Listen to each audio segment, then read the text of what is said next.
Hi, and welcome to Unstoppable Stories That Move, a podcast with a purpose. Our mission is to raise money for medical research while shining a light on ordinary people who do extraordinary things, from everyday athletes and artists, scientists and survivors, caregivers and changemakers. These people relentlessly pursue their dreams, pushing through pain and setbacks. But why? Why do they do it? And what makes them unstoppable? I'm your host, Sally Hed Dahlquist. You can hear my story in episode 1. And now, stay tuned to listen as these seemingly normal people share their stories of resilience and inspire us to keep moving forward. Let's get to it. Hi, everyone. I'm Sally Hed Dahlquist, zooming in from Afton, Minnesota today. Thanks for tuning in. And today I'm here with the unstoppable Mike Ware. Mike is a Vietnam veteran who survived a year as a helicopter pilot and lived to tell about it. The rawness of death made Mike vow to live without fear and only die once, and flying motivated him to do his best in all areas of life. Mike has a deep sense of passion for flying with a purpose to make up for all the killing and death he experienced in the Vietnam War almost 60 years ago.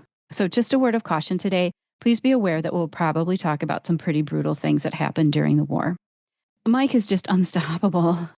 He is incredible. He is a survivor of a car accident, the Vietnam War.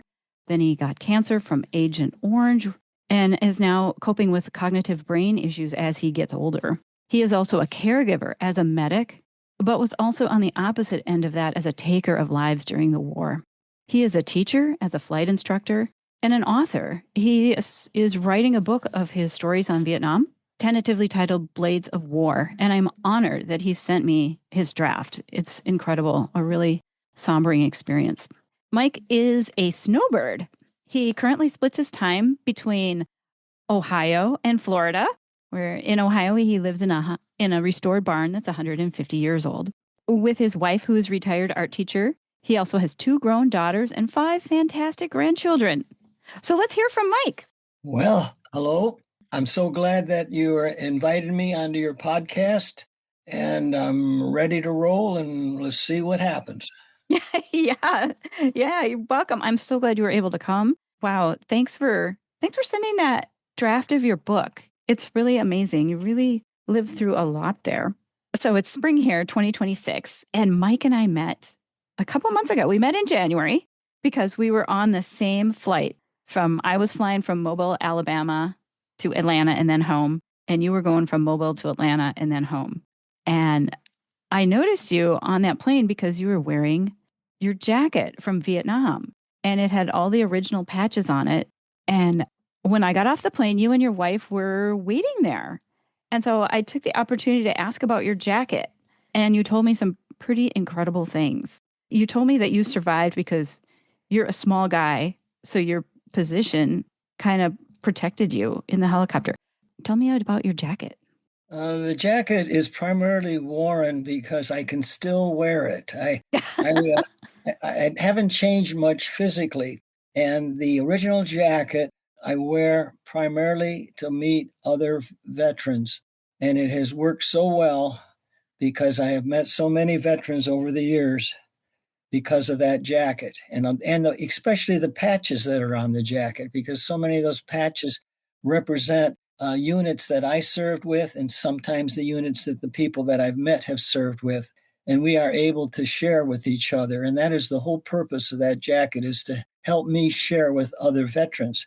But also there is this need for me to be proud of a time in life when a lot of us were not really proud. So I wear it a lot because I like it a lot. Yeah, and I recognized you had a Ranger patch on there, and you said you weren't actually in the Rangers. No, I worked for them. When I say worked for them, I had several flights and transporting them in and out of Cambodia and Laos, places that we were not supposed to be back then.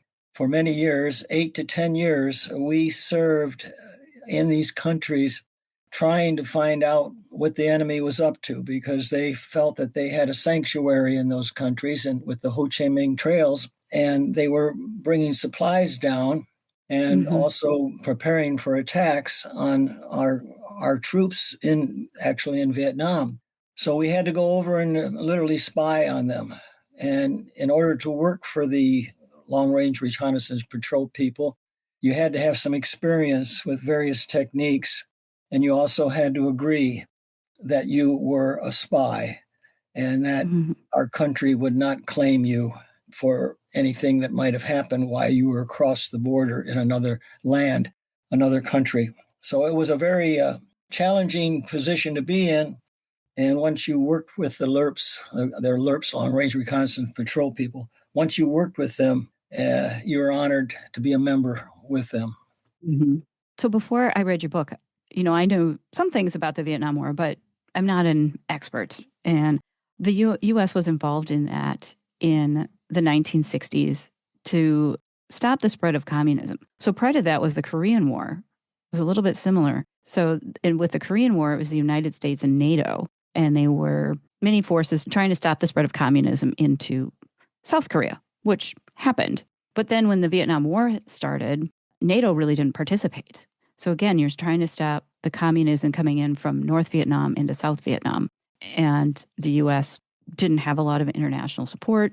And eventually the communists won the war. And now all of Vietnam is communist, but they seem to be doing fairly okay today.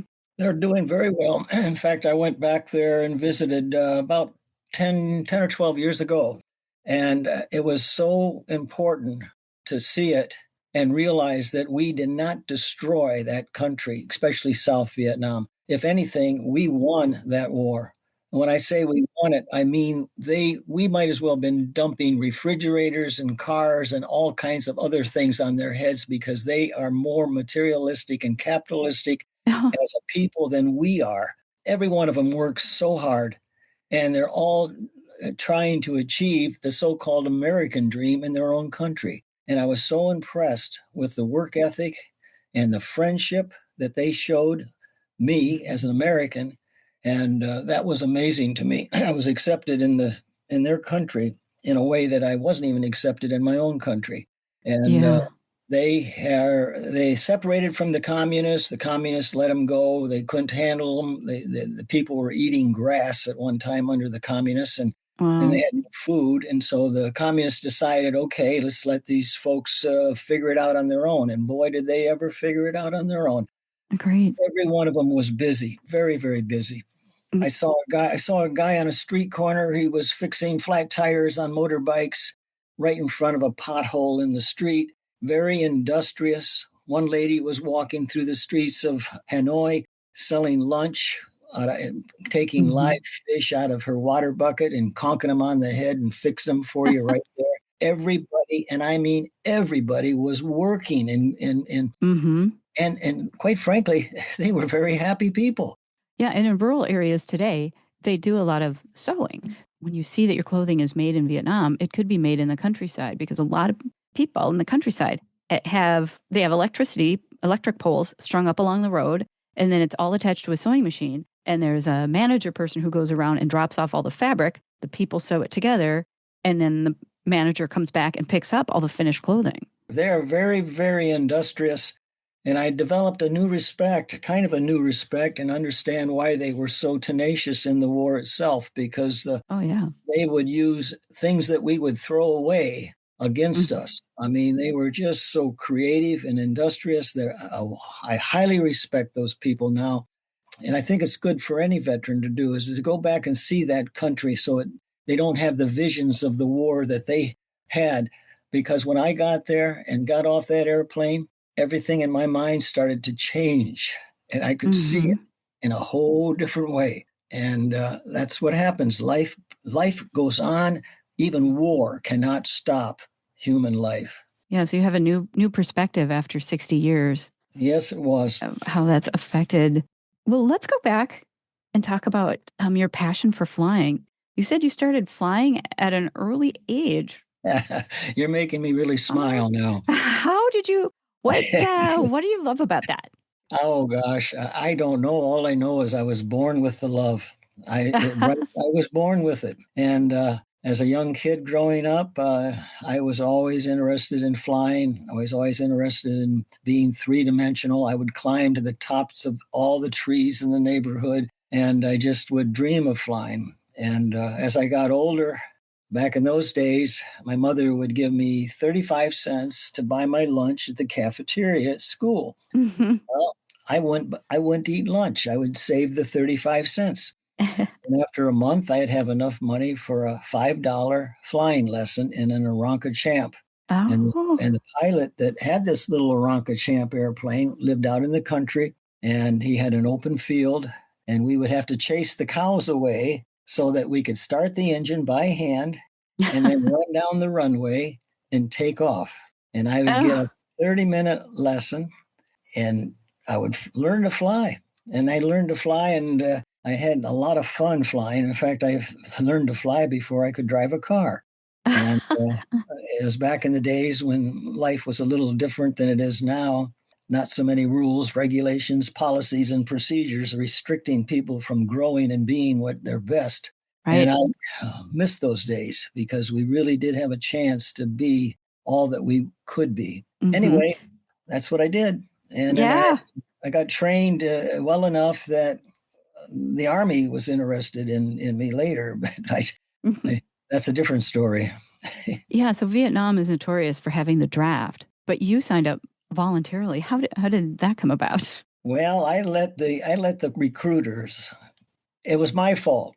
I I Yeah. was accepted. I was accepted into college, and I was going to do a 4-year degree program and get my degree so I could become a commissioned officer in the Air Force and be a jet pilot. Uh-huh. And I'm walking down the street after being in a class one day, and there's a recruiter standing out in front of his recruiting office, and he's looking at me, and I can tell he's eyeballing me, and he might as well had a great big hook, cane with a hook on it, because I knew he was going to grab me. And as Hmm. soon as I walked by him, he goes, "What are you up to, kid?" And I said, "Well, I'm here in college, and I'm going to get a degree so I can go fly airplanes and be a pilot." And boy, did he light up. I thought he was going to fly right off the ground himself. He said, Hmm. "You don't need to do that." He says, "We can get you flying in no time." And, and then he kept working on me and working on me and said, "Well, I can have you flying and having so much excitement and adventure." He said, "Do you want to really sit in college for 4 years, or do you want to go and have some excitement and adventure?" Never said anything about Vietnam. Right. Anyway, he hooked me, and that's how the whole thing started. Wow. Yeah. How long were you in the were you was that the Army? I was in the Army for 4 years. After the Army, I went in the Air Force for 2 years. And then I Mhm. served in the National Guards in Pennsylvania and the National Guards in Ohio. And I continued to fly as much of their equipment as I could fly. I flew just about everything they had. And then after I got out, I did some commercial flying. And then I decided hospital flying was where I wanted to be. So I Mhm. started flying life flight operations for various hospitals, which was extremely rewarding, but at that time, very dangerous. Yeah, because with that, you're landing on buildings a lot of times, aren't you? Well, a lot of times there was accident sites that we would have to go to. Yeah. Sometimes getting there before the ground ambulances, and Yeah. you'd have to figure out how you were going to land in a confined area. I was pretty good at that because we did a lot of that in Vietnam, and but sometimes there'd be wires and there would be obstructions that would get you. And I had many friends that I lost during that time. When I was in London, we went to the National Gallery, and in front of the National Gallery, the art museum, there's an open space, of course, with a fountain and all these things. And all of a sudden, the police started roping off this big area, and everybody had to get out. And a life flight helicopter came down and landed right there. Yes, And yes. there's an ambulance waiting, and they took off right away. It was really incredible to watch that. I had a person on the helicopter one time who went into cardiac arrest, and the nurse and doctor couldn't do anything on the helicopter, and they told me, "Land, land, land now." And I'm Yeah. flying along, and I land in someone's backyard, and the Yeah. nurse and doctor do the cardiac resuscitation, and I look over and I see these people having their morning breakfast, looking out the window at us. Oh, We weren't there more than 5 minutes, and then I took back off again. But Oh. you're right. You had to be ready. You had to be as flexible as the helicopter itself. Whatever that helicopter could do, you had to even do it more so. Mm-hmm. Hover, fly, backwards, forwards, any way you had to do what you had to do. And consequently, a lot of lives were saved at the time. And now today we have viable life flight programs throughout the country that are being run very safely and very nicely.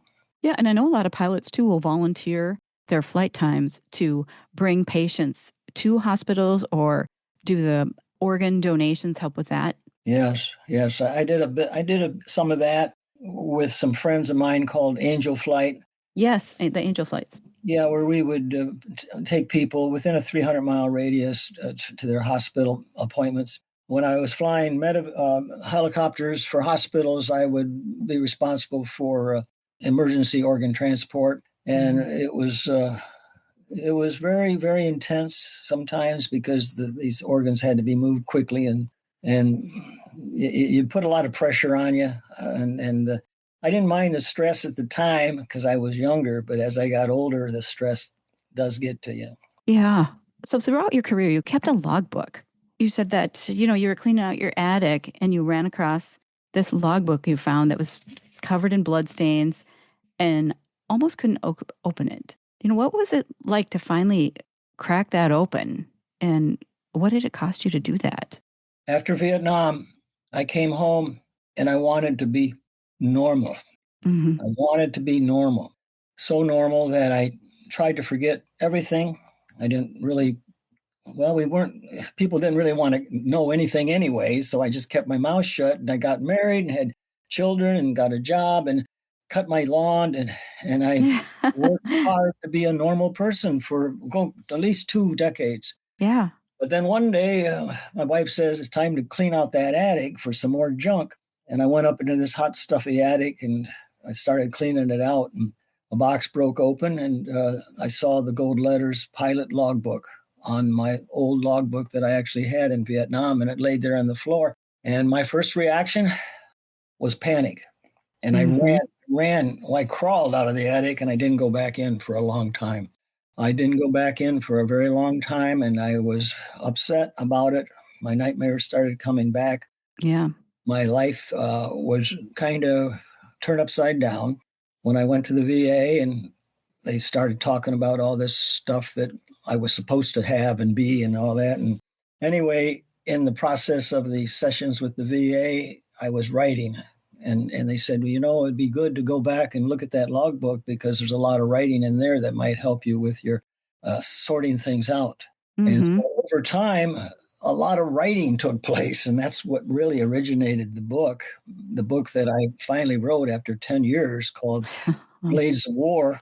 And in that book, then I was able to put into words what it was like to be there. And it's not a blood and guts type book. It's not a war book of Mhm. grossness as much as it's a book about the emotional impact that Vietnam had on a 19-year-old kid. Yeah. I find that writing things down, writing the stories is good validation. It's good therapy, like because you go through something and it's hard at the time, but maybe you can't quite figure out why it's hard. But once you start writing it down, you go, "Oh yeah, that did suck." And if Yeah. anybody else reads this, then they'll understand why it sucked too. Yeah, you're absolutely right, Sally. It just makes things clearer, and it Hmm. actually is a habit that I've continued to this very day. I just like to write and put things reality. I like to put it into words because it's a little more understandable when I can take the time to sort out the ins and outs of life. Yeah. From your flight log too. I never really thought about the technical aspects of the missions you were on. Like you had the helicopter, but then each mission you were assigned to do different things. Like you might drop off people, you drop off supplies, you helped with the psychological operations, like with dropping leaflets, medical evacuations, picking up bodies and to bring them to the grave sites. Of course, rescuing troops with rope pickups. How did you get assigned to those? Like every day, how did they? Was it random? You said there was a board you had to go to. When you arrived in Vietnam out of flight school, whatever company you got assigned to, I was assigned to 101st Airborne and to a company called the Kingsman, and they Hmm. put you in the co-pilot seat. And you only got like a couple hundred hours from training, and then you get your real training in the war. And so the aircraft commander usually was a person not a whole lot older than yourself who looked like he was 50 years old, but he would teach you. He would teach you, and he would let you fly when he felt you was safe to let you fly. And your job was to sit there and basically just take over the controls if he got hit, because if you got hit flying a helicopter, it would immediately go out of control. So when I was over there and I started my flying, Tet Offensive 68 broke out. Hmm. And it was a massive movement on the part of the NVA to try to win the whole war. And we had battles all over the country going on. And my platoon officer came to me and said, "You're not going to be able to have a normal introduction." He says, "You're going to have to start flying combat now." And I did Oh, not know anything about what was going on. We were getting shot at, we were shooting back, people were screaming, and I was sitting there really out of it, and I had no idea what was going on. We'd land in these areas that were LZs, landing zones that were being blown up with mortars and rockets, and I'm watching a world just explode all around me, and I was totally out of it. But I mhm. had to snap back into it because that was what my job was going to be for the rest of the year. And I thought, I'm not going to make it if it's like Yeah. this. Well, fortunately, we were able to run the NVA out of the Saigon area. I was at Saigon when this happened, Hmm. and we ended up having to chase them down the streets in helicopter formations that were so low you could look over into the buildings. And it was we chased them to the racetrack in Saigon, and we trapped them in there, and then we were able to stop a lot of it. But during that time, I held up really well, and so they said, "Okay, we're going to keep you on the line. You're doing well. We're going to teach you how to fly with ropes." Hmm. Well, little did I know I was getting set up for a big joke on new pilots. And they said, "Okay, we're going to go out and we're going to drop these 200-foot Maguire rigs out of the side of the helicopter, and you're going to hover over people and you're going to pick them up and fly them through the air. And it's a very common rescue technique that we're going to use later on. But however, these Green Beret guys, these Long Ranger guys, they don't want you flying them on the ropes unless you fly the ropes too." Hmm. Before I knew it, I was standing in line with another ranger, and we were getting ready to get hooked up to 200-foot long lines. And he's being very friendly, very helpful. He's helped me get hooked up, and the helicopter comes and hovers over us and pulls us up in the air, actually whips us up into the air. And the next thing you know, I was flying like Peter Pan behind this helicopter. Our legs and arms were locked together to keep us from swiveling around too much under the helicopter. And I was told, "Well, we can't get loose. If we get loose, then we're swinging and oscillating, and it's going to cause the helicopter to go out of control, and they're going to have to cut the ropes." That's what he told me. Yeah. Well, I was young and dumb, and I believed everything. And meanwhile, he had a great big survival knife strapped to his chest, and I'm flying along in the air 3,000 feet with him, and we're flying around, and everything's going okay. The helicopter would turn, and then we would like whip out way out to one side, and I could see what it was like riding the ropes and what I had to do to make sure rope riders would not be too burned up. And then all of a sudden he let go and he started pushing me, and we're swinging back and forth under the helicopter. And as I come back by him, he has his Bowie knife out and he's like Oh, reaching for my rope. oh no. I went into I was quite terrified, and Yeah.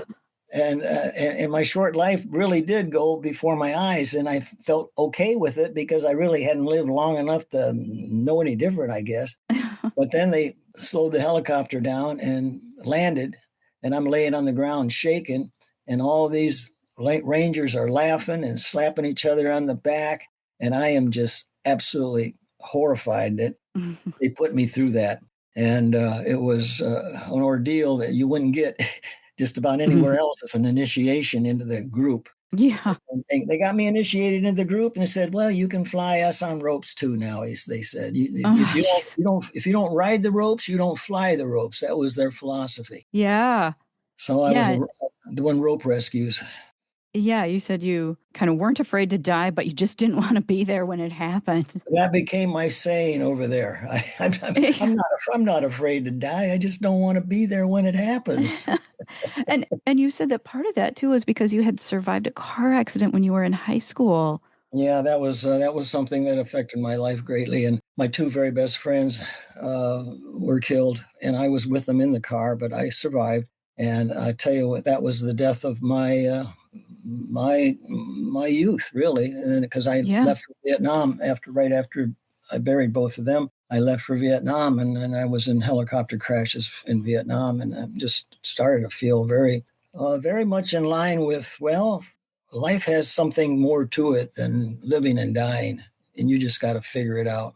Every one of us has to figure it out, and that's process of life itself is just to give us the chance to figure it out. So that's what happened. Jerry and George, their names were Jerry and George, and it was kind of a miracle because George was a big guy and he didn't want to sit in the middle of this old Chevy that had a big old transmission hump in the middle of it. And for Hmm. some reason that night, I said, No, I'm not going to sit in the middle because I'm not a big guy. But yet I normally would have, but for some reason I did not. And because there was no seatbelts back in those days, their two bodies then in the collision came and cushioned my body from the impact like two human airbags. And I could feel my Mm. left arm go into George and penetrate him. And it was, it was bad. I didn't know it at the time, but the Army would have given me a 6 month delay for trauma. But Oh, anyway, that was just the beginning of trauma for me. So I just continued for that following year then in Vietnam. as a kid, I had a life threatening illness, and when I was 13, they did this miracle cure, and it's not as it's a different kind of drama than your story, but I just remember looking into the mirror in this hospital, going, "My childhood is over. Yes, yes, It yes, is just over that I've made it through this. It's just yes.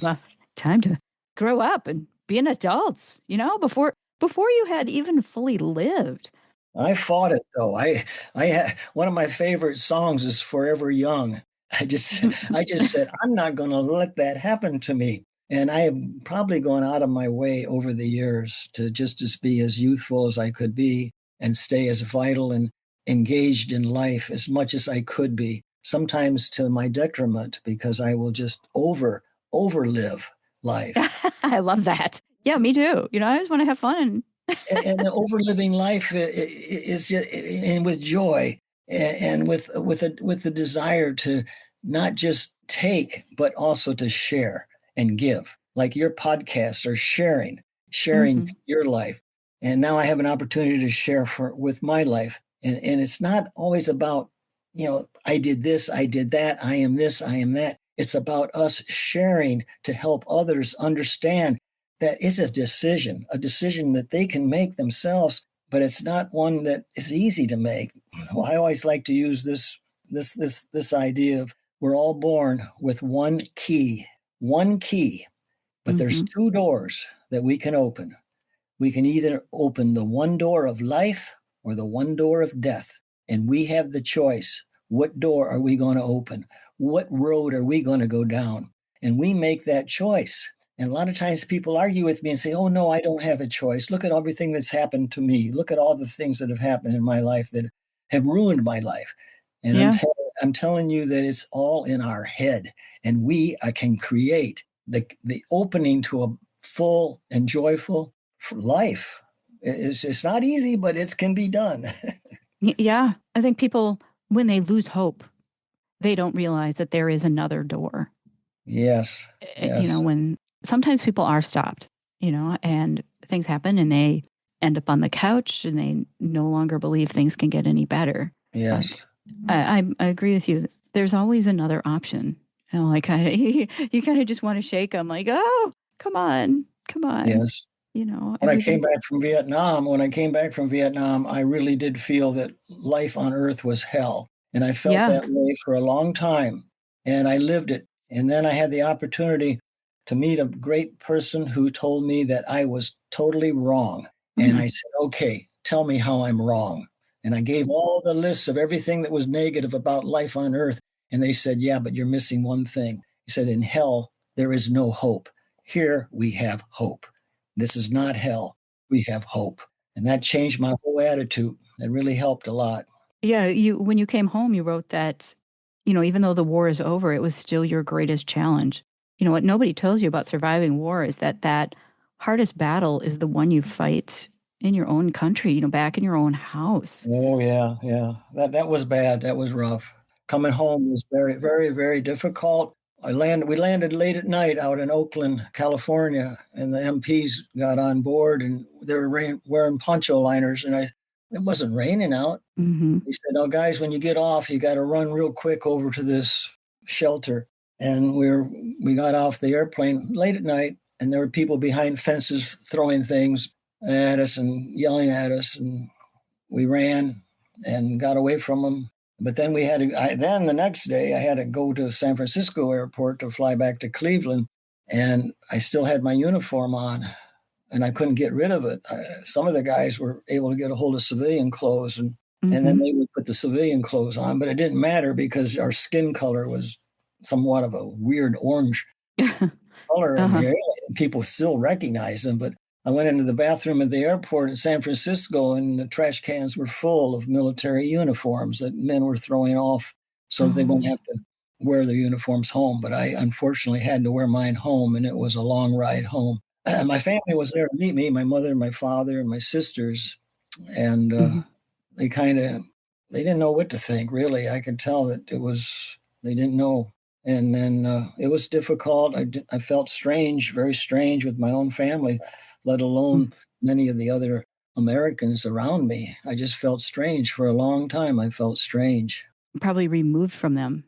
Yes, very much so. They couldn't relate to what you were just dealing with. How your life was day to day is so different. It was absolutely amazing the difference. And I've always kind of said that we live in a Disneyland because when I first saw the lights on the West Coast from the airplane flying in, I couldn't get over all the electric lights in this country and all the opportunities in this country and all the people that can do so much and have so much. And I had a glass of milk like for the first time in a year and a T-bone steak. And I thought, man, this was heaven on earth. And yes, it was hard to relate. Even with my own father, he was talking to me about his grass and how green it was and how he had to fertilize with special fertilizers and all that kind of stuff. And I just had trouble talking to my dad about his grass. Yeah. It was tough. It was really tough. And actually, it interfered with jobs also later on. I found out that the VA had said there was a lot of issues with veterans with being able to adjust. And they spent a Mm-hmm. long time getting us ready to go to war, but they sure didn't spend any time getting us ready to come back to peace. Yeah. I know one of my friends, her dad was in Vietnam, and while he was there, he met a Vietnamese woman who was working at a bar, and they had a baby boy in Vietnam. While he returned back to Minnesota, and then eventually sent for her, and they got married. I think they actually got married in Vietnam, but he sent for her to come back to Minnesota, where they had another baby, and people would throw rocks at their house and spray paint bad words on their property. And they eventually had to move. I mean, they really had a hard time. Early days after the war were hard, very hard, and that's one of the reasons for 20 years, I tried to be normal. I tried to be, and I did okay. I did pretty good at it. I was normal enough. I chose not to go down the path that a lot of veterans were going down. I literally chose. And I'll tell you another thing that really helps too, and that is your faith.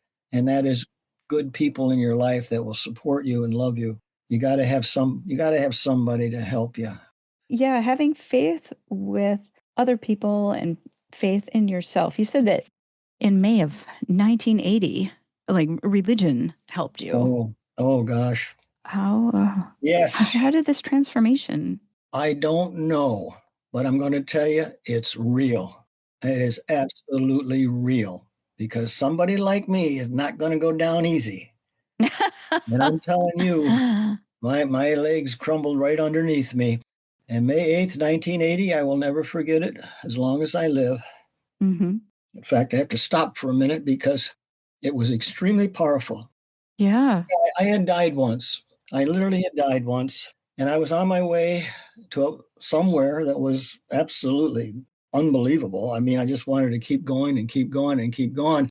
Mm-hmm. I was heading toward the greatest peace that I'd ever experienced.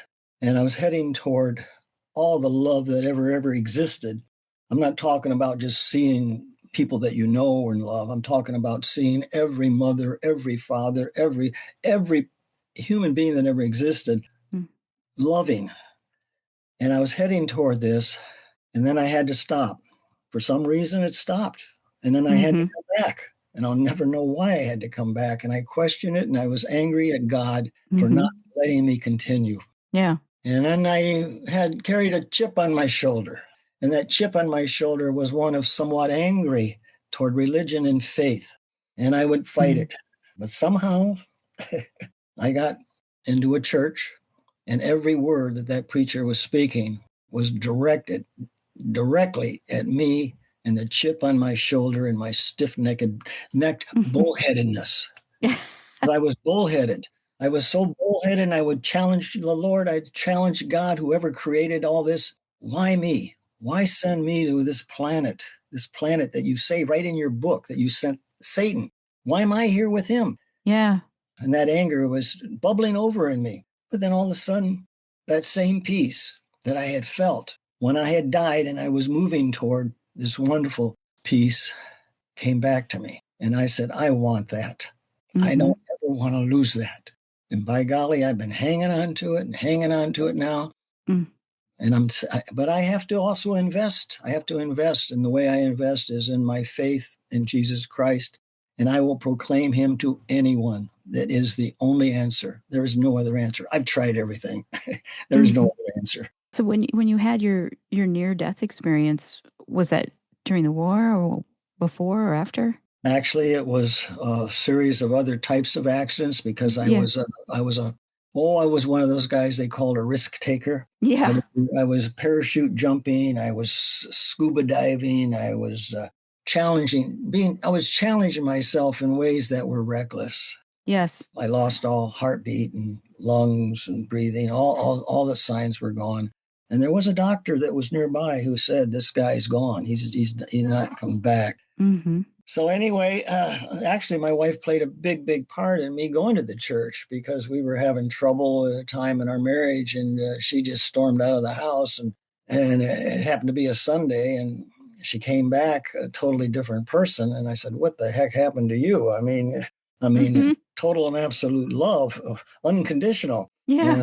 and and that was when I said, "I got to go see this guy and punch his lights out," or whatever.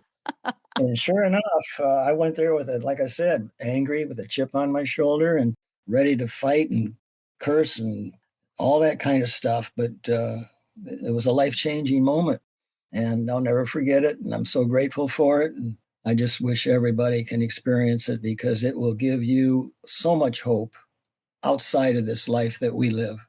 This life Mm. that we live today is just an appetizer to get us ready. And it's so hard for us to believe that sometimes because we get disappointed in so much. Mm-hmm. Yeah. Life's not perfect. You just got to make the best of it. Yes. Oh, you also wrote in your book that you would get covered in everything. You were covered in blood Um, and Agent Orange and uh, water and yeah. everybody else's bodily fluids. And eventually you Oh. rigged up your own shower because you kind of, Oh, then it blew up on you and you were flung naked across the compound. yeah, I'm very creative, and we would have to live in dirt and a lot of blood and a big mess. Hmm. And I decided I'm going to build a little shower. And I took a 55-gallon drum, actually a 55-gallon drum that had contained Agent Orange at one time. Oh, no. And I took the wood from ammo crates that we carried our ammo in. And I built what looked like a little telephone booth. And I put the 55-gallon drum up on top of the little telephone booth so gravity could feed the water down. And I put a little kind of a spigot thing in the bottom of the drum. And then I went over to the mess hall where the people that prepared food and stuff. And I got an immersion heater. An immersion heater was something that it would go in a big bucket of water, and it would drip diesel fuel a drip at a time, and then it would heat up the water. And so I hooked that up. But the problem was, well, then I had to take buckets of water and put up there. It only took about 3 or 4 buckets of water, and I was happy. But I was doing pretty darn good with my shower. And the other guys decided they wanted to use it too. And so they started coming over, and they would drain the water out of the 55-gallon drum. And I wouldn't be able to take it until I went up and put water in it. So one day I went up there and I'm putting water in it, and so I could take a shower. And I go to light the immersion heater, and it blew up. Oh, no. And all the hair got singed on my body. I flew over and landed on the top of our tent. Everybody come running out thinking we were under some sort of mortar attack. Oh, no. And, that was the end of my shower. But actually, I saw a picture of it somewhere one time, but it was kind of creative. And we didn't have places to get cleaned. We lived out in the field, so to speak. We lived in tents. We were the Army. Yeah. And now there was a shower area up on the hill that looked like a car wash. And that was used for the ground troops that were out in the field, way out in the field, who would come in after maybe a month. And then they'd run them through these car washes. And we could go up there and get cleaned if we wanted to on occasion. But I avoided that place because it was kind of high on a hill, and it had been rocketed one time. And it was a pretty bad hit on a bunch of troops that were trying to get clean. And I just tried to stay away from that. So for the most of the part, we lived pretty dirty. Yeah. So you're up in the air, but you're getting dirty all the time. And you mentioned the animals. Like, I hadn't thought about this either. Like, you had a snake on your plane, a snake on your helicopter. Oh gosh. I got one better. In the book, I describe how our camp was located in a large Vietnamese cemetery. Yeah. And the Vietnamese buried their dead in earth igloos like. And we did that because we were thinking, well, we're not going to get rocketed or mortared because there was a respect for ancestors. Well, the North didn't respect the Southern ancestors, and they would rocket us anyway. But anyway, one night I'm sleeping and I hear this noise in the ground, and there's rats, grave rats, that would go into these mounds, and they would, eat flesh. And then they come out hungry. And one night I had rats that came and got me, and I woke up and I had and the rats over there were big. And I took out my .38 and I started shooting red eyes, and that got everybody gone. I had another alert on the perimeter, and flares went up in the air and everything else. But anyway, the only good thing that came out of that was I had to take rabies shots. And they didn't let me fly for, I think, 10 days. And during those 10 days, the relief pilot that came and flew in my place, he was an older guy. He didn't want to fly, and he was upset that he had to go fly. But he got hit right through the front screen of the helicopter, but it hit his bulletproof vest, and it shattered some of the ceramic in it and cut his neck.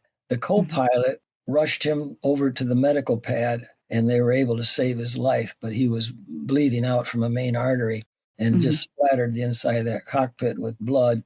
And they sent him back to the States, and he was, I'm sure, glad to get out of there. But then I had to go back into that helicopter, and I sat in the same seat, and it was blood soaked, and blood was everywhere. And the front windscreen had a washer and a rubber washer and a nut and bolt that blocked the hole so it wouldn't go any further across the windscreen. And I had to sit there in that seat for weeks till I finally was able to get the thing fixed. But so some things bad happens. You get bit by a rat, but then again, you don't get shot. So So you got to look at the bad and the good, and be grateful for the good. Yeah. But there was a lot of critters. Yeah, a lot of critters. The ground troops, and they stayed out in the field, let's say, for a few weeks. They would bring stuff on board, all kinds of stuff. Snakes, they'd be in their rucksacks. When we'd Ugh. hover in the trees, we'd have monkeys that would jump through the helicopter and try to attack you, and tarantulas and great big centipedes that were unbelievably long. Yeah, there was a snake under my seat one time, and the crew chief yelled at me and said, "Don't move your feet. There's a snake," and it was a poisonous one. And Oh, he got up and kicked it out. But yeah, we had critters on those helicopters. We were nothing but flying tanks. We were in the battle. We weren't way up high. If I would have been a jet pilot with a college degree, I would have been thousands of feet in the air, sanitized from the war. But as it was, I was in the war. yeah. Anyway, there's a lot of these stories in the book, Blades of War, and my Mhm. publisher said it will be out within a month. We're Oh. doing the final copy of the cover, Mhm. and it's going to be done. And when it's done, then I'm going to maybe write another book. I don't know. Yeah, it would be great. So when you survived all these crazy things, and one time was you went up to a radio tower and had to land on a log pad that No. caught on fire because of the flares. Yeah, it was called the Eagle's Nest. The eagle's nest. Yeah, the Eagle's Nest was a very high mountain, and there was a relay team up there. There was a few men that all they did was relay radio messages, but every once in a while they needed stuff. They needed parts. They needed radio parts. They needed anything. But the problem was the clouds would always come in and cover them up, and a lot of guys didn't want to fly in because you couldn't see the mountaintop Mhm. because it got clouded over. But I had developed a technique that allowed me to get in there. So they would get on the radio and they'd say, "Kingsman 2-3, Kingsman 2-3, we need this, we need that. Can you come up and help us out?" And I always said yes. Mhm. And I went up there one day and it was pretty bad. I was trying to race a cloud cover. There was a cloud cover that I could see off to the west that was moving, and it was going to cover their mountaintop. And I was trying to race it and beat it so I could get on their pad before the cloud cover came in. But the technique I had set up was I had one of the guys light flares. They were white phosphorus flares, and he could stand on the pad with these flares if needed. And as I got closer to the pad, we needed the flares, and so he lit them. And then I followed the flares to the pad, and when I hit the pad, I hit it really hard because I was coming in fast.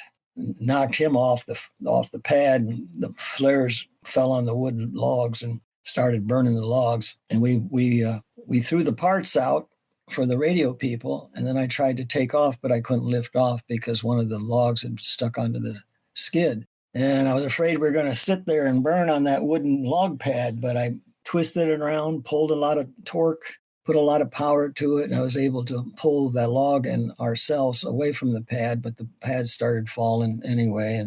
And then we started falling with this heavy log on the skid, and it was I never screamed in Vietnam, but I did then because we were falling out of control with this heavy log stuck to the skid. But we were able to make it because as we fell, the air got thicker, and the air got thicker and allowed me to put in more control. And we were going to make a hard landing, is what we were going to make. But I decided to run it down a river. There was a river there, and I ran down the river and drug the log in the water, and the water then pulled the log away. And we were okay after that. I think that was one of my last missions, and I took it because I was bored and I didn't want to sit around and do nothing. Oh, wow. Well, and in your book, you had one sentence at the end, something like, well, the radio tower then with all their new parts Yeah, radioed the base to tell them that they lost your helicopter, that you guys had crashed. And yeah, then you showed up. And boy, yeah. were they surprised to see you. What was that reception like? I mean, you're coming back from the dead. Quite frankly, every day at the end of the day, we took account on who came back because a lot of our work Mm. out in the mountains and in the areas near the borders, we were single ship and we lost people. We lost them. We wouldn't get everybody to come back at the end of the day. There would Mhm. be ships that wouldn't come back. It would be, they'd be, we go try to find them. We spent a long time trying to find this one ship that went down. But you couldn't spend a whole lot of time looking in the jungles because there was a war going on and you had to do your other stuff. But no, crews would disappear. They would disappear out there in the jungle, and they get areas where they couldn't use their radios because the mountains would interfere with the radio signals. Mm-hmm. There's helicopters that are stuck to this day in the jungle trees of Vietnam. Yes. Mm-hmm. No, it was something that it was something that we every day. I always looked to see if the guys I knew were coming back, and sometimes they did. My classmate in flight school, Bobby Ray Williams. He went and flew for the Black Cats, and 3 months in country, and he was gone. And I mean, you lost people. You lost them. Lost them. Yeah. I mean, it feels like anytime you survive the day was a miracle. You're always, why am I still here? Yeah. Every day was like, at the end of the day, every day, it was a relief. But then you'd have to fly at night too sometimes. And night flying over there was really, really rough. I write about that in the book, about how dark it was. And we had a flare ship duty one night, and one of our flares got stuck on the skid of the helicopter and was dragging us down. And I talk about how we got that loose so we could live again. But when you're flying a helicopter, number one, a helicopter is a fairly unstable flight platform. Now, the ones we got today are really much, much better, but the ones back then, a lot of people equate those helicopters back then, those beautiful Huey helicopters, as being the introduction to a war machine that was not quite ready, because it's easy to shoot down a helicopter. Yeah, and you said that when you were getting shot at, a lot of times you would turn the helicopter to face where the incoming mortar was, so you'd be a skinnier profile, so they wouldn't hit the side of you. Yeah, chapter 9 in the book is about a special rescue in Laos, where I was able to save the lives of 5 men using ropes in an impossible situation that should have literally destroyed us and killed us, because we were up at the mouth of the Ho Chi Minh Trail, where they had trained NVAs living in bunkers or barracks, just like you would in barracks, hundreds of them. And the ships that were going in to make the rescue of the LRPs, the Long Range Reconnaissance guys, they were having trouble. And I was up at altitude with the ropes. I was flying rope ship, and I thought, oh, this is going to be easy. We can get them out of there and we can go home. But then we lost 2 helicopters, and on the ground was a crew that was about to be captured, tortured, and killed. And I mean it, they were just within inches. And I came down into the helicopter and hovered, and we had maybe 10, 15 minutes in a hover, and they had 37 millimeter going off. They had 51 caliber going off, and those bullets were flying all over the place. And the guys on the radio that were at altitude looking down, they said they never saw so many bullets get fired at a helicopter before.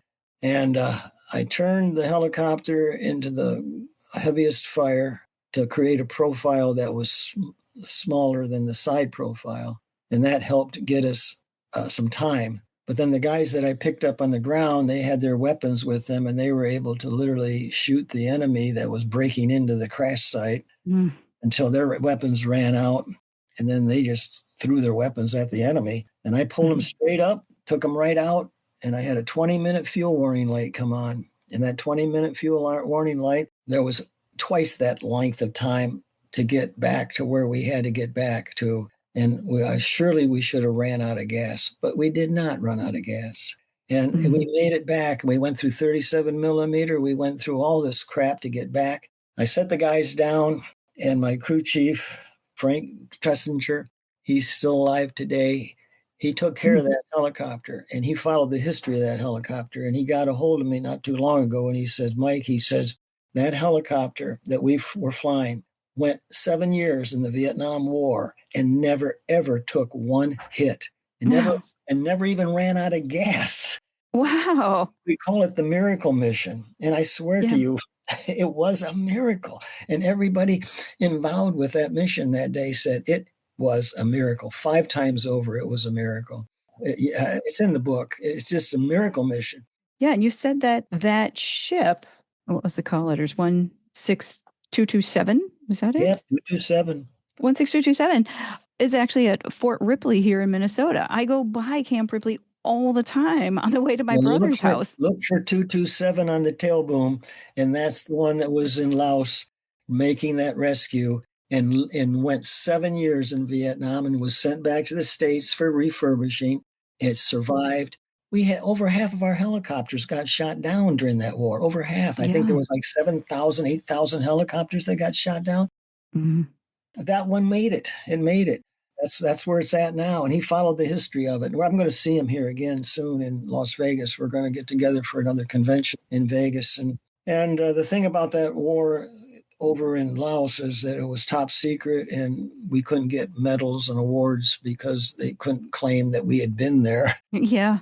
And now things are opening up, and now they're starting to pull the records and declassify, and medals are being awarded, and it just feels very nice to be able to be recognized that way. But it's even better knowing that you did good.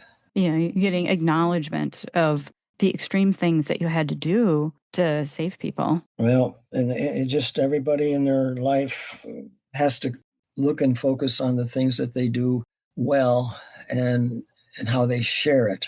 I keep coming to that word sharing, because without sharing, we are really nothing.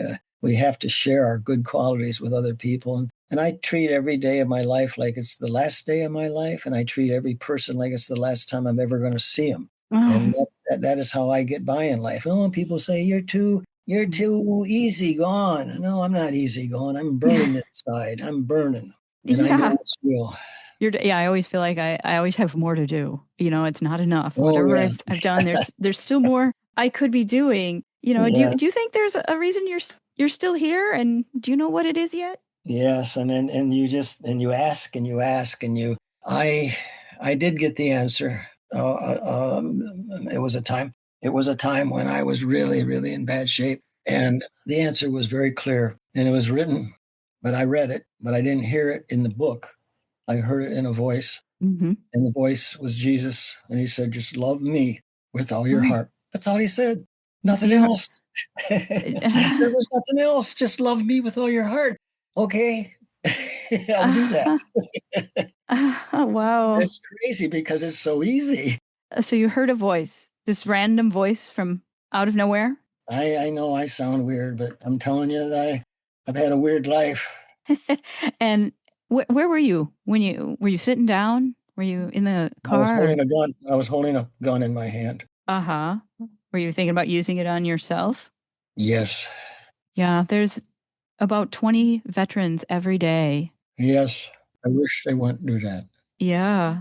They have a lot So, to share. They have a lot to share, but many of them also have guilt. The guys that don't want to talk, sometimes they're ashamed, because in war, it's easy to become guilty. It's easy to become ashamed. And that's why they don't want to talk. And yeah. I want them to talk. And sometimes I run into these guys and I say, come on, let's talk, let's talk. But they don't want Mhm. to. Yeah, you can get help at theva.org. And you can also look at another website on, was it the American Association of Suicidology? So it's suicidology.org. Yeah. And when people feel that way, they really only have about 5 minutes of this intense low point where they'll actually take action to pull the trigger. So if you can do anything, when people are in that low point, call a friend, put the gun down, go on a bike ride. In your case, you heard a voice. I experienced this myself, and I've actually known several other people who have told me this on the podcast, that they hear this voice from outside themselves giving them some kind of commandment that it just is so different from where they're at that moment, and this random voice comes in. So your message, say it again. What was the message you got? Just love me with all your heart. Just love me with all your heart. That's all you got to do. And I think the stubborn people like myself probably needed that kind of communication, because I don't go for the soft stuff. You got to hit me over the head pretty hard to get me convinced. That's what it took for me. Hopefully, for others, it might not have to take as much as it did, because it was a hard road for Yeah. me, very hard road for Yeah. me. In many respects, I'm grateful that I was able to survive, but I'm even more grateful that I was able to come to the answers that I have come to. Mm-hmm. Yeah. Yeah. My message was, you'll be okay. You'll be okay. You'll be okay. Yeah. So at 13, I'm, You'll facing be this medical okay. crisis, and the message was, "You'll be okay." Yes. So I, Well, you are okay. I am. It turns You, out I was yeah. right. And you're thriving. You're thriving, and you're doing this modern Zoom stuff, and Hmm. you're able to share Yeah, it's crazy. information with people in a way that they don't always get to hear. Yeah, I would have never believed that I'd be doing this podcast show. But it's been amazing. It's so rewarding meeting people like you and hearing your story. So now today, fast forward, you had a career in medical flights, and now you're one of the oldest flight instructors in the U.S. Yes, I still fly. I still teach people to fly airplanes, and I got students that just love flying with me, and we have fun. And I teach them airmanship, and that's something that a lot of pilots don't really get to learn anymore because of technology. So I'm old school, and people will want to have a flight instructor that's old school. They'll call me up and they'll say, "Well, I'm having trouble with my landings. I can't make good flares, and I can't make soft landings." And I'll go up with them and help them and teach them, I'm still doing that. I'm 78 now, and I hope to Mhm. be able to get into my 90s. Yeah. I'd like to be the really oldest flight instructor. We'll see how that goes. Yeah, and you're 78. When you were in Vietnam, they called you the kid. When I was young, when I was very young, and I look like a kid, and Yeah. they'd always call me the kid, and they say, "Send the kid out there; he'll go do it." So you've been talking to all these young people in the co-pilots for decades now.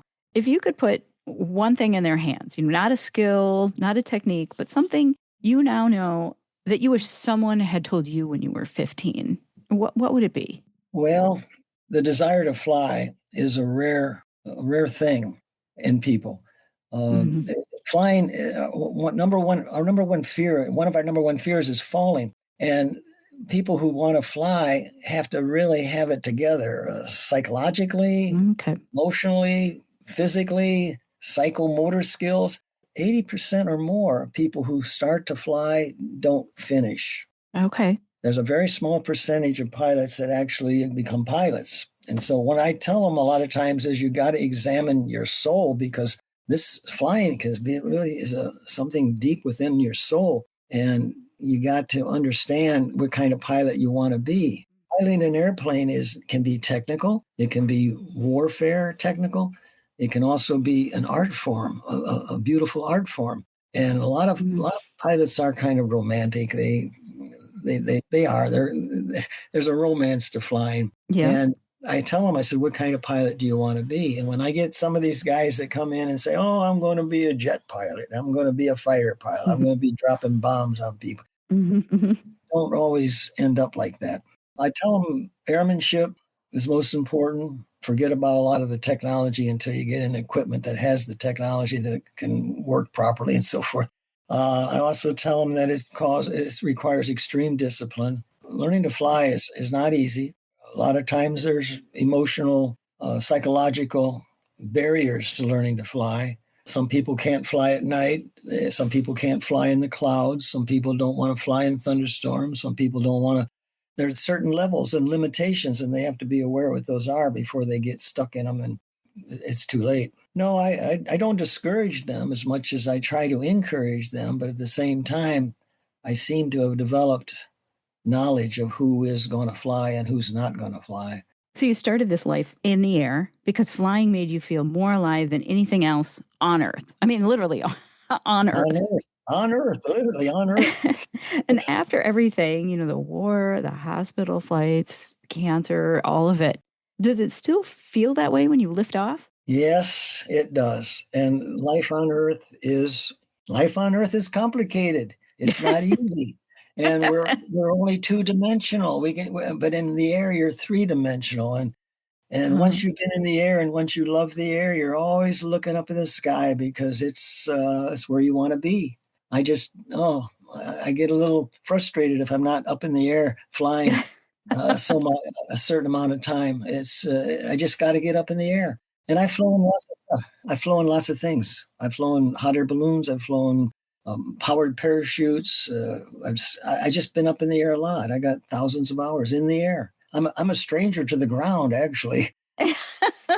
How much are you flying now? Right now, it's kind of in a little bit of a standstill because I've been going through some medical work, Yeah. diagnoses for Agent Orange and the effects that carries with me. I was involved with spraying Agent Orange actually in Vietnam, but I didn't know the dangers of it when I did that. Mm-hmm. And it's been killing a lot of my friends, and it could get me, but I'm trying my best to avoid that. And so I've been having to do a lot of medical appointments, and that and the expense of flying right now is affecting a lot of people. They don't want to spend the money right now because they'd rather eat, I guess, Yeah. the way things are. The Agent Orange has now caused some cancer later on in your life. And how is the treatment going? I think you were saying it was going pretty well and it's under control. No, it's a watch and wait situation. Okay. And what the VA says when they say watch and wait is is basically well, there's a time factor involved, and Yeah. whatever it is what it is. It's they watch it and they let me know. I had Mm-hmm. some depression uh, with some of it, and treatment options are being presented, and I also have faith that maybe that might not have to happen. So we'll see. You said you had hope that you'll cross into your 80s. Yeah, yeah. I got an attitude that's, I have a stubborn attitude that when somebody says you can't do it, I say, yes, I can. Yes, you can. That's my attitude. Yes. Called spiteful contradiction. You tell me I can't do something and I'm going to do it. Yeah. I love that you say that flying motivated you to be the best in all areas of your life. Yes, I always wanted to be my very best. And it was because I wanted to be a pilot and I wanted to be up in the sky and I wanted to be a hero. Mm-hmm. Yeah. And you were. Yes. You still are a hero. Oh, when you get a little older, you start thinking maybe you're not the hero you used to be. I can tell you that. That's when you write books, I guess. That's when you write books. Okay. Well, I can't wait to read it again when it's Yes. finished. Love that. And yeah, it's just, I'm just imagining the contrast between the logbook that you wrote in your Vietnam stories and now the additional flight hours, the logbook you have as a non military doing these life flights. Yeah, that's a book I'm thinking of writing next is the Life Flight book on what it was like to fly in the early days, in the early history of the air ambulances, which was a Mm-hmm. difficult time. I flew for a company called Rocky Mountain Helicopter, and Okay. we were forming these hospital programs, and we were losing one crew a month Oh, no. because hospitals did not know how to use helicopters, and it was a tough time. And I'm thinking about writing that book. That's the next book I'm thinking about writing. I'm going to call it Flight for Life. Flight for Life. Mm. That's what I'm thinking. That's what I'm thinking. Flight for life. Yeah. Meanwhile, I got to get this book gone, and I hope people are going to find it informative, but also interesting and somewhat eye-opening to not just for me as an individual, but for them also. I didn't write it for self-aggrandizement. It's not. It's not a. Some books are written. People just want to make themselves more than they are. I didn't do it for that. I didn't want to do it for that. I wanted to do it for what came from within my spirit. Yeah. I want it for my grandsons, and I want it to be helpful. I want to leave this earth having been helpful. That's all I want. Still instructing, still a And teacher. instructing and teaching. Yeah, I like to teach. I like to teach. So I guess maybe we should wrap this up. I can ask you kind of the two final questions is what's your purpose? My purpose to continue to love the Lord with all my heart and to share that love with other people and to be able to go out of this life knowing that I did my best and I handled all of my disappointments in a way that I'm proud of. That's my purpose. And I want people to say, hey, he was a wild and crazy guy.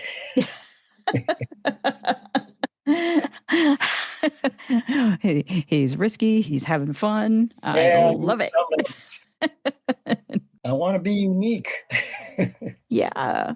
and you've never given up. So, your sense of purpose is amazing. Sharing the love and saving more lives, continuing to save lives through your professional career and into retirement, and now educating people how to be better. Well, this is a podcast with a purpose.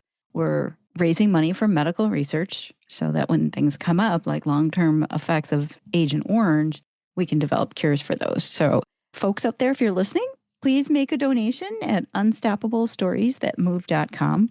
We'd love to have you help our mission. And then, Mike, my last question for you is, what makes you unstoppable? So if you could answer in a complete sentence, I'm unstoppable because. I'm unstoppable because in the history of my life, I've had people tell me they wanted to restrict me. They wanted to stop me. They wanted to say, don't do this, don't do that. I found that there was just too many parameters that were placed around me and trying to contain me. And I didn't like it. I didn't like it. I don't think we live as freely as we think we live. And I love freedom. Mm-hmm. I love it. And so I'm unstoppable because I love freedom. It's great. You're unstoppable because you love freedom. Thanks for tuning into this episode. If this story hits home, please share it with your friends. Subscribe. Support the podcast. Leave a review. Sign up for the Unstoppable newsletter or send me a message. I would really love to hear from you. And if you want to do something even bigger, donate now. Support our mission to raise $1 million for medical research. You can donate online at unstoppablestoriesthatmove.com or mail a check to P.O. Box 12, Afton, Minnesota 55001, USA. We can't get there without help from listeners like you. Together, we can save lives. I'm your host, Sally Hed Dahlquist. Thanks again for listening and keep moving forward.